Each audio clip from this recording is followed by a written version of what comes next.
Sans doute une longue diagonale, voilà, pour trouver Semergidis, signalé hors-jeu. C'est pas revenu à temps. Lopez avait bien joué sur ce coup-là. Et Jacques Zimaco, Jean-François Larios. Sans doute pour Zimaco sur l'aile, voilà, puisque personne ne vient de la part des Grecs. Zimaco va pouvoir centrer, le fait. Michel Platini avait sauté, avait pris appui. Coup franc, l'arbitre était tout près. Si. Patarias avec Venos.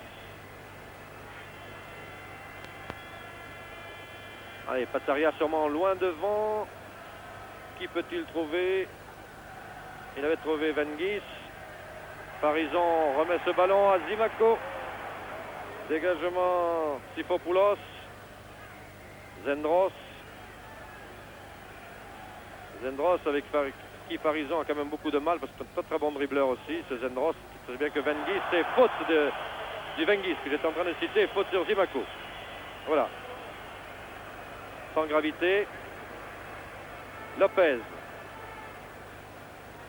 Pour Johnny Rep, sans doute. A prolongé Johnny Rep de la tête. Elie. Larios est en position d'avant-centre. Johnny. Attention, Zimaco peut reprendre. Du gauche peut-être. Oh, touche le poteau. Tir du gauche de Zimaco, extraordinaire, mais la passe du poteau à l'extérieur malheureusement. Très belle action de la part des Stéphanois. Très bien joué. Qui contrôle et avant que Scoboe ne surgisse, parvient à tirer du gauche. Malheureusement à la base du poteau. Sifopoulos pour Pandiarias, décidément. Les joueurs de Salonique n'y sont plus. Sur l'action de Jean-Marie Elie, Pyros, le capitaine, a été complètement pris à contre-pied.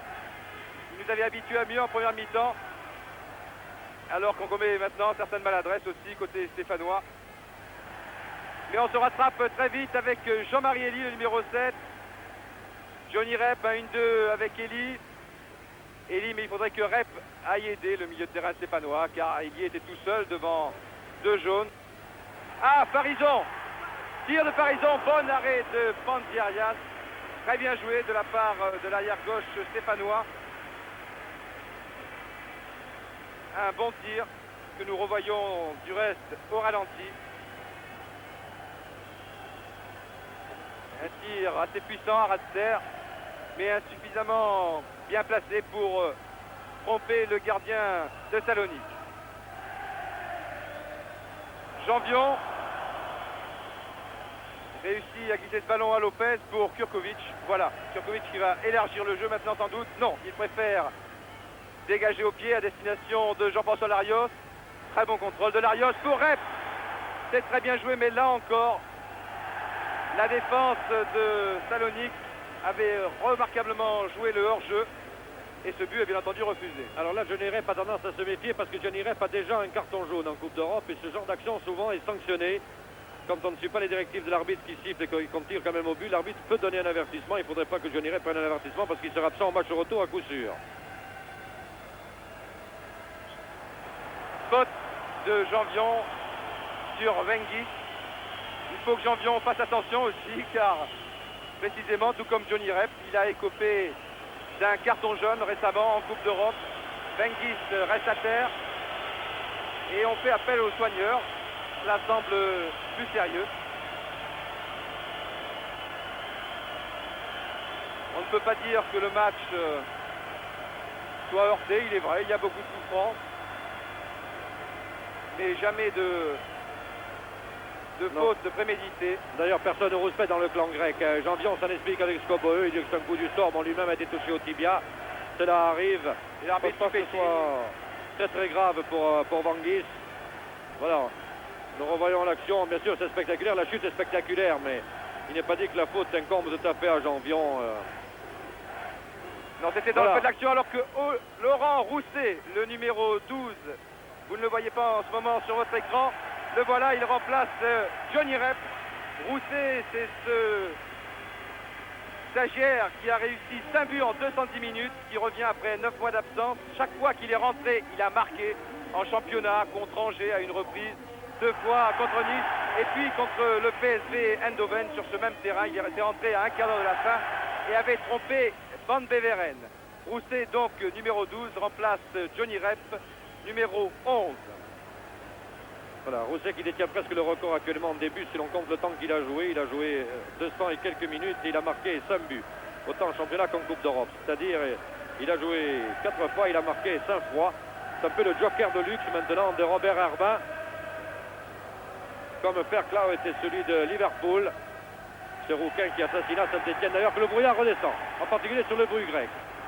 Jacques Dimako, bousculé. Il était à la lutte avec Vénos.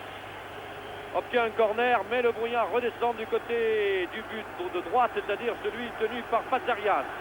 Et ça, ce n'est pas très gai pour la fin de la rencontre. Il y a 22 minutes que l'on joue maintenant dans cette deuxième mi-temps. Corner raté derrière le but de Pazarias. Ça, il ne faudrait pas que... Actuellement, il y a un toit de brouillard, si vous préférez, au-dessus de Geoffroy Guichard. On voit la hauteur des tribunes, mais pas au-dessus. Alors, il ne faudrait pas que ce brouillard descende. Malheureusement, j'ai l'impression que c'est un peu le cas. Il y a quelques courants d'air comme ça qui se créent. On voit des volutes de brouillard arriver. Vous voyez déjà, le gardien est moins visible. Pazarias dans son dégagement. Oui, c'est détourné là-bas pour Mokalis, son arrière droit. Alors que Skobo était parti là-bas à gauche, mais personne ne l'a vu. Donc on repasse par Kuis.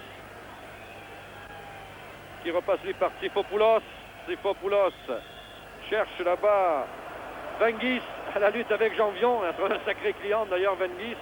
Lui qui est bon dribbleur, mais Vengis a du mal à passer Janvion, qui le prive de ballon d'ailleurs, qui est constamment sur lui. C'est la meilleure méthode d'ailleurs pour éviter les dégâts que peut faire un dribbleur. Alors que Skoboé demande à ses avants d'aller dans la surface. Alors, ballon du pied gauche, Kurkovic, sans problème. Ah, j'ai peur que le brouillard dans 5 minutes nous ait encore envahi. Ça, ce serait vraiment dommage. Larios, un ballon de Platini. Rousset, un des premiers ballons de Rousset. On a toujours le contrôle, le centre pour Jean-François Larios. Skoboé a pu dégager. Oh! Et tir d'Alexia qui était monté. Sur le coup, il se disait l'ouverture est bonne, mais tir complètement raté. Alors qu'ici, nous vivons dans la crainte, malgré tout, que le brouillard ne fasse son apparition. En tout cas, il ne devienne plus dense qu'il n'est en ce moment, parce que malheureusement, il a refait son apparition. Batarias. Kuis détourne pour qui? Pour Santini en réalité. Et Rousset. Et Larios. Et Farison. Sympathique les actions de Gérard Farison, c'est un peu le vétéran de cette équipe stéphanoise. Alors que les Stéphanois pensaient avoir la remise en jeu pour eux et que l'arbitre avait sifflé en réalité un coup franc. Pour une faute de Farison. Dégagé par Mokalis. Il a du temps à trouver un partenaire. Semergidis a voulu remettre, mais a trouvé le Stéphanois. Oleksiak, puis Larios, avec Dimako à droite, Rousset à gauche. Non, Rousset était parti au centre. Difficile de passer, puisqu'il y avait deux Grecs. Kuis, Skoboe là-bas. Pour son avance, Semergidis, c'est Lopez qui intervient. On remet en jeu, ce sera Balis. Semergidis de pied droit. Janvion était là. Il semble que l'avancante était hors jeu, mais c'est pas évident pour autant. Oui, il semble que Couillon de hors-jeu sur cette attaque. Coup franc pour les Verts. Farison pour Dimako maintenant qui retourne. Larios, puis Dimako. Et Dimako qui est tout seul. Larios devrait suivre sur ce genre d'action et aller épauler son camarade. Le repas Larios de Dimako. Changer le jeu, c'est ce que n'a pas fait Dimako. Et c'est fort justement que l'équipe grecque repart à l'attaque. Une faute de Larios sous les yeux de l'arbitre. Mokalis. Zindros. Mokalis. Semergidis. Interception Jean-Marie Elie pour Oleksiak. Qui revient vers le centre. Elie. Il y a un mauvais contrôle du jeune numéro 4. Balis. Beaucoup de maladresse pour l'instant côté Salonique. Encore une mauvaise passe qui profite à Jacques Santini. Tête de Firos. On joue un peu n'importe comment là. On veut jouer trop vite côté stéphanois. Et vous voyez, on multiplie les mauvaises passes. Il faudrait jouer plus posément, avec beaucoup plus d'application. Peut-être avec Michel Platini. Pour Jacques Zimaco, c'est très bien joué. Il y a le centre où c'est, mais Zimaco préfère continuer son action. C'était bien joué également. Et finalement, c'est un corner. Nous allons peut-être revoir cette action au ralenti. Ce départ de Jacques Zimaco, alors que c'est semble-t-il Vénos qui est blessé sur cette action. Oui, c'est bien ça, le numéro 4 qui avait été blessé récemment contre Pagnonos en championnat au genou. Peut-être cette blessure qui se réveille. Quoi qu'il en soit, un corner. Et vous avez revu à l'instant le ralenti. Il y avait donc Rousset, numéro 12, au point de pénalty. Mais Jacques Zimaco a tenté sa chance. Et c'était très bien ainsi. Coup franc donc pour les Verts, alors que pour l'instant, Vénos se fait soigner. Et il reprend sa place en boitillant. Au corner, Jean-Marie Elie, alors qu'on attend que attention, il est renvoyé par Vénos. On peut récupérer côté stéphanois par Alexiak. Puis Jean Vion. Attention au hors-jeu, tous les Grecs sont montés. Platini, Temergidis, Sifopoulos. Sifopoulos cherche un partenaire. Préfère aller chercher là-bas Skobolalel qui remet au centre. C'était pas mal. C'était pour certes avec Kurkovic, lancé de la part du Danois, qui avait bien vu Zendros partir dans la surface stéphanoise. Voilà. Et les hurrahs du public ici de Geoffroy Guichard, manifestement gêné maintenant par le brouillard, comme vous l'êtes sûrement à la télévision, et encore que les caméras électroniques percent mieux le brouillard que l'œil humain.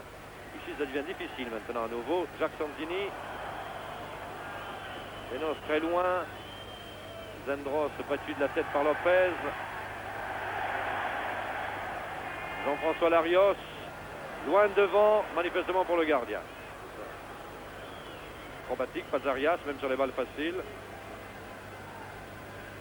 Sifopoulos. Valis. Hors-jeu. Hors-jeu de Zindros. Alors qu'il reste un quart d'heure maintenant, un quart d'heure pour marquer un quatrième but, car avec 3 buts à 1, on ne sait jamais, un 2-0 suffirait aux Grecs au match retour, puisqu'ils ont réussi ce fameux but à l'extérieur qui pèsera sans doute peut-être lourd dans la balance. Il serait préférable de marquer un quatrième but. Il reste donc un quart d'heure aux Stéphanois, follement encouragé bien entendu par le nombreux public ici présent qui a compris la situation. Lopez, oh c'est dangereux. Lopez, il y a eu une mésentente entre Lopez et Kurkovic. Devant Zindros, ça a failli coûter cher parce que Kurko était battu, il était manifestement pris à contre-pied sur cette balle de Lopez. Et si Zindros avait eu une pointe de vitesse un peu supérieure, tout pouvait se passer. Platini pour Zimaco, interception in extremis de Firos, car là encore, le néo-calédonien avait pris de vitesse son adversaire direct, c'est-à-dire le numéro 3, Sifopoulos. Heureusement pour les Grecs, Firos joue remarquablement à son poste de libéraux. Il colmate toutes les brèches, comme ici encore, devant le néo-calédonien. Dégagement Pandiarias. Elie, Larios. Laurent Rousset. Pour Platini. Encore Rousset. Oh, quelle maîtrise de la part de Laurent Rousset qui marque le quatrième but. Je vous l'ai dit, c'est le joker. C'est Marc Verclos à Liverpool. Il rentre toujours dans le dernier quart d'heure et il réussit ce fameux but. Nous allons maintenant le surnommer Superson. Voilà donc l'action au ralenti. Il y a Michel Platini qui donne à Olivier Rousset et là regardez. Beaucoup de calme, Rousset est aux prises avec Mokadi, il résiste à la charge de l'arrière droit, il arme tranquillement son tir et trouve donc Pandiarias, 4 buts à 1 pour les Verts. Voilà, alors cette fois-ci, la légende continue, en tout cas pour l'instant, en échec à la mi-temps, un partout, un but encaissé devant l'Aris Salonique et un but qu'il ne fallait pas prendre justement, et puis tout d'un coup, l'accélération de deuxième mi-temps, un peu comme c'était prévisible. Si on retrouvait le grand Saint-Etienne, celui qui ne joue jamais aussi bien que lorsqu'il est mortifié. Et il faut croire que les troupes de Robert Herbin sont rentrées à deuxième mi-temps avec un désir de revanche énorme sur ce but qu'ils avaient fait en première mi-temps. Et cela fait 3 buts dans cette deuxième mi-temps. Première minute, deuxième mi-temps, Larios, 8e Platini et 32e Rousset, qui s'ajoute au pénalty qu'avait marqué Michel Platini à la 13e de la première mi-temps. Tout ça pour un but pour Salonique. Attention par contre Salonique, Zendros. Oh, Zendros qui passe. Oh, du pied gauche. Fait l'arrêt de Ivan Kurkovic qui sauve là son équipe. Il était parti déjà sur cette action et vraiment un arrêt réflexe du point.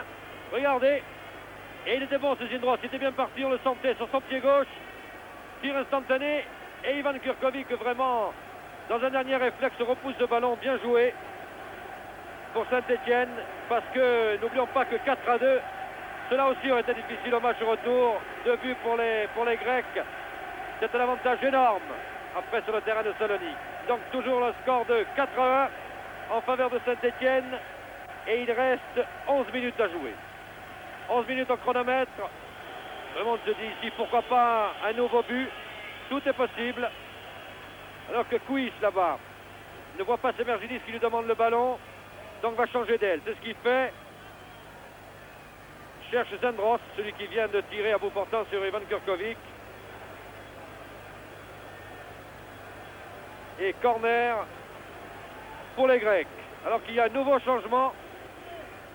Un nouveau changement à Saint-Etienne.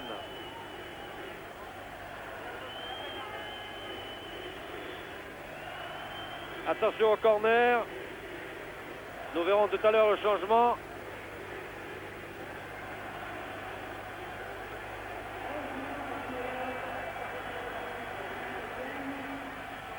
Voilà, alors on profite de l'arrêt de jeu pour le changement. Le stage pratiquement rentre. Enfin, en tout cas, il est rentré. C'est Gérard Janvion qui lui cède sa place. Donc, le stage, un nouveau jeune de Saint-Etienne qui prend la place de Gérard Janvion. Tout comme Rousset avait pris celle de Rep. Voilà, le changement est effectué. Le voici, numéro 15, Lestage. Voilà. Et un nouveau changement. Dramis, numéro 16.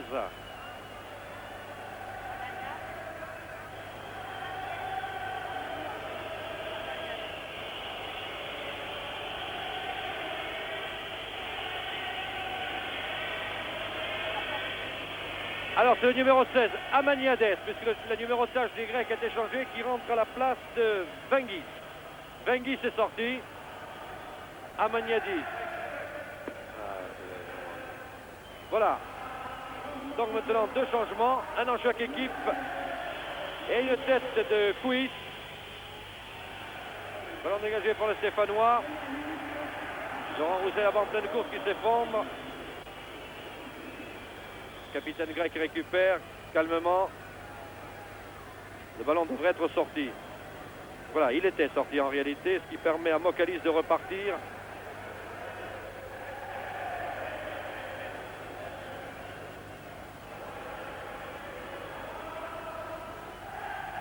Le ballon pour Christian Lopez qui relance là-bas. Oleksiak. Encore un tacle et Michel Platini. Zimaco. Perd le ballon. Skoboué. Au dribble 1, 1000 spectateurs. Ici, on joue depuis 13 minutes seulement. Zimaco dribble 1, 2, 3, 4 adversaires. Mais le 4e, Firos, l'arrête irrégulièrement. C'est le pénalty que marque Michel Platini. Saint-Etienne 1, Salonique 0. Mais Salonique allait égaliser dans la stupeur générale 20 minutes plus tard. Sur une chandelle, Ivan Kurkovic était ébloui par la conjugaison brouillard-projecteur et laissait échapper le ballon. L'avant-centre grec Semergidis égalisait. Saint-Etienne 1, Salonique 1. Égalité à la mi-temps donc dans le brouillard qui avait disparu maintenant. Saint-Etienne jouait bien mieux et sur un magnifique service de Platini, Jean-François Larios se présentait seul devant le gardien grec Patzarias et marquait. Saint-Etienne 2, Salonique 1. Puis Saint-Etienne allait faire nettement la différence à la 53e minute de jeu par ce but que partageront Lopez et Platini, un but longuement contesté par les joueurs de Salonique. 4e but enfin est toujours Platini au centre des débats. Cette fois-ci, c'est Laurent Rousset qui bénéficie du service de Platini. Saint-Étienne finalement l'emportait 4-1 avec la prestation. Se chercher, ils nous ont avoué à l'issue de la rencontre qu'ils n'étaient pas suffisamment concentrés, ils ne savaient pas s'ils allaient jouer. Ce sera le but qui consacrera cette mauvaise période stéphanoise, le but de Semerzidis à la 34e minute de jeu. Une faute de Kurkovic, nous allons la revoir. La joie des Grecs, l'accolade à Pepe Sassia, l'entraîneur. Nous revoyons cette faute, le but de Semerzidis. Kurkovic a fait une faute, il en conviendra par la suite. Il en conviendra et il nous dira également qu'il a été un petit peu ébloui et le brouillard effectivement filtrait les rayons de la lumière. Nous en venons tout de suite à la deuxième mi-temps. Vous voyez que le brouillard s'est levé. Une talonnade de Platini, un but de Larios de toute beauté. Un but que nous allons revoir pris derrière les buts.